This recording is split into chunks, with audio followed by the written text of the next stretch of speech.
bine ne-am regăsit! Suntem din nou la Oportunidad și în acest videoclip al proiectului Oportunidance o să învățăm ce înseamnă să ieșim dintr-o priză deschisă pentru a o închide și invers. Variem de la priză închisă la priză deschisă în pași de bachata. Vizionare plăcută!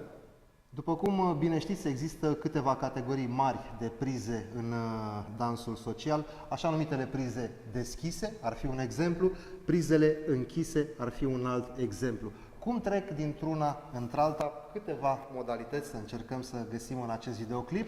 2, 3, 4, 5, 6, 7, 8. De pildă, am ridicat mâna în pizza boy position pentru un hairbrush, cum puteți vedea în videoclipul dedicat acestui gen de mișcări, și așezând mâna după capul meu, 1, 2, 3, 4, îi las mâna fetei aici și tot ce am de făcut este să duc dreapta în spate, 8, și am închis astfel priza. O altă modalitate de a închide priza, 1, 2, 3, 4, 5, 6, 7, 8. Pur și simplu pe timpul 8 decupez mâna de a fetei și îmi arăt intenția de a închide priza prin această ridicare ușoară. În principiu, fata va înțelege despre ce este vorba și atunci va fi foarte simplu să închid priza 5, 6, 7, 8. Dacă fata este prea începătoare și nu înțelege ce are de făcut, în momentul în care eu am decupat și ea rămâne cu mâna lipită, nu o să fac astfel de lucruri, evident, nici nu o să vin pe deasupra, pur și simplu o să găsesc o altă variantă. Vrei să adaugi ceva pentru fete aici? țineți minte, când o mână vine spre voi, o ridicați pe a voastră. Ok. O altă variantă? 1, 2, 3, 4. Realizez o întoarcere stânga pentru fată, după care închid priza. 1, 2, 3, 4. 5, 6, 7, 8. Încă o dată. 1, 2, 3, 4. Foarte lent. 5, 6. În momentul în care fata ajunge cu spatele la mine, mâna se află deja pe spatele ei, între omoplați, pe finalul pasului, priza este deja închisă și de aici pot continua.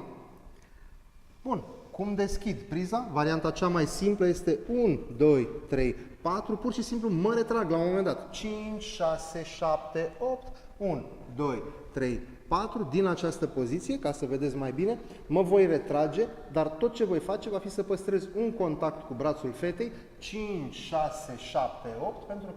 Pentru ca ea să știe că am nevoie de această mână. 2, 3, 4, 5, 6, 7, 8 și 1.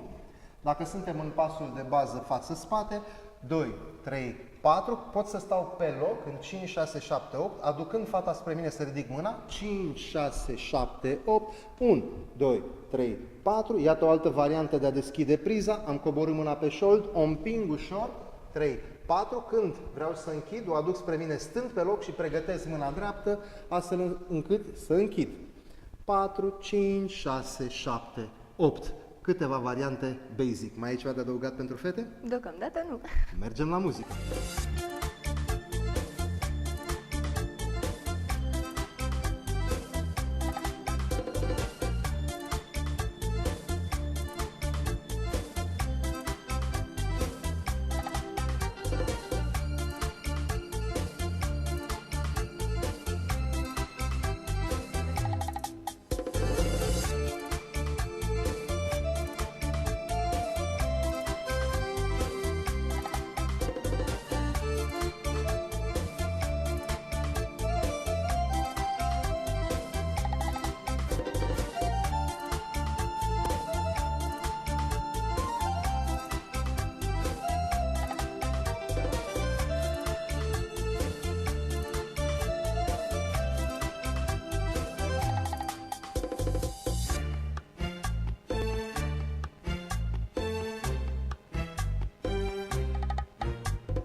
Mulțumim că ne urmăriți și nu uitați, accesați oportunidance.eu.